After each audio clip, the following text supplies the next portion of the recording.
यूं तो पितामह भीष्म और दानवीर कर्ण के आपसी संबंधों में काफी ज्यादा कटुता और कड़वाहट थी। पितामह सदैव कर्ण का तिरस्कार किया करते थे। भीष्म कभी नहीं चाहते थे कि कर्ण महाभारत युद्ध में हिस्सा लें, इसीलिए उन्होंने पहले ही यह शर्त रखी थी कि दानवीर कर्ण उनके ध्वज तले युद्ध नहीं कर सकते। कौरव और पांडव पक्ष के योद्धाओं की गणना करते समय ही उन्होंने कर्ण को अर्धरथी कहा था, जिससे क्रोधित होकर कर्ण ने भी पितामह के ध्वज तले युद्ध करने से इनकार कर दिया था। परंतु अंतिम क्षणों में भीष्म कर्ण के साथ रहस्यमय संवाद करते हैं एवं कर्ण के प्रति रही अपनी घृणा का कारण बताते हैं।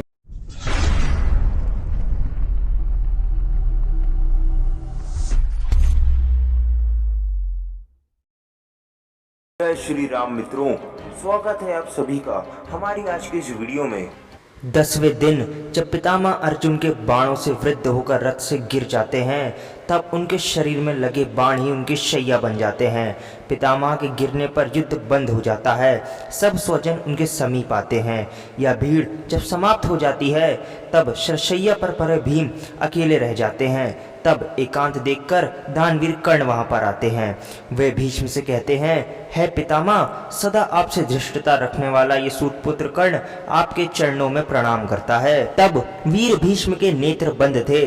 उन्हें देखकर महातेजस्वी कर्ण की आंखों से आंसू छलक आते हैं और वे अग्रगृद्ध कंठ होकर भीष्म पितामह से कहते हैं, है भीष्म, है महाबाहु, मैं वही राधा पुत्र कर्ण हूँ जो सदा आपकी आंखों में खटकता रहता था और जिसे आप सर्वत्र द्वेष दृष्टि से देखते थे। तब पितामह भीष्म स्नेह पूर्वक कर्ण को अपने पास बुलाते हैं और उनसे कहते हैं, हे कर्ण, मैं जानता था कि तुम महान शूरवीर हो, तुम अद्भुत एवं श्रेष्ठ महारथी हो, तुम ज्ञानी हो, परंतु तुम्हें हतोत्साह करने के लिए मैं सदा तुम्हारा तिरस्कार करता था। इसी उद्देश्य से मैंने तुम्हें अर्धरथी कहा था, क्योंकि दुर्योधन तुम्हारे ही बल पर युद्ध को उद्यत हुआ है।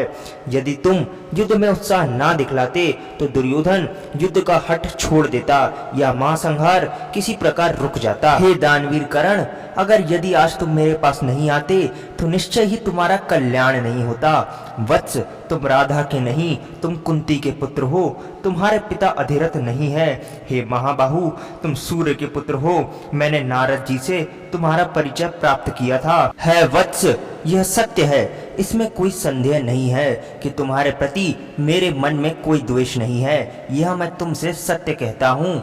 मैं जानता हूँ तुम्हारी पराक्रम समरभूमि शत्रुओं के लिए दुस्सह है। तुम ब्राह्मण भक्त, शूरवीर तथा दान में उत्तम निष्ठा रखने वाले हो। है महावीर, है दानवीर कर्ण, बाण चलाने, दिव्यास्त्रों का संधान करने, फूर्ति दिखाने तथा अस्त्र बल में तुम अर्जुन तथा महात्मा श्री कृष्ण के समान हो। कर्ण, तुमने कुरुराज दुर्योधन के लिए कन्या लाने के निमित्त अकेले काशीपुर में जाकर केवल धनुष की सहायता से वहां आए हुए समस्त राजाओं को युद्ध में परास्त कर दिया था। महाबली राजा जरासंध युद्ध में दुर्जय एवं अति बलवान था, परंतु तब भी वह युद्ध में तुम्हारी बराबरी नहीं कर सका। है कर्ण, तुम ब्राह्मण भक्त, धैर्य पूर्वक युद्ध करने वाले तथा तेज और बल से संपन्न हो। संग्राम भूमि में तुम देव कुमारों के समान जान पड़ते हो। है शत्रुसूदन, वीर पांडव तुम्हारे सगे भाई हैं। हे महाबाहु, यदि तुम मेरा प्रिय करना चाहते हो तो अपने उन भाइयों से जा मिलो। है सूर्य नंदन, मैं चाहता हूँ कि मेरी मृत्यु के बाद ही यह महासमर यहीं पर रुक जाए और भूमंडल के समस्त नरेश अब दुख और शोक से रहित एवं निर्भय हो जाए। कर्ण अब कहते हैं, हे पितामह, आप जो कह रहे हैं उसे मैं पहले से जानता हूँ, किंतु दुर्योधन मेरा परम मित्र है। उसने सदा मुझसे सम्मान का व्यवहार किया है। अपने पर उपकार करने वाले मित्र के साथ मैं विश्वासघात भला कैसे कर सकता हूँ? उसका मुझ पर ही भरोसा है। ऐसी दशा में मैं इस संकट काल में उसका साथ भला कैसे छोड़ सकता हूँ? पितामह, मैं जानता हूँ कि पांडव एवं भगवान वासुदेव कृष्ण युद्ध में दूसरे योद्धाओं के लिए सर्वज्ञ अजय हैं तथापि मैं उनसे युद्ध करने का उत्साह रखता हूँ और मेरे मन का यह निश्चित विश्वास है कि युद्ध में मैं पांडवों को परास्त कर दूंगा। पांडवों के साथ हम लोगों का यह युद्ध अब अत्यंत भयंकर हो गया है, अब इसे दूर नहीं किया जा सकता। इसलिए मैं अपने धर्म के अनुसार अब अर्जुन के साथ युद्ध करूंगा।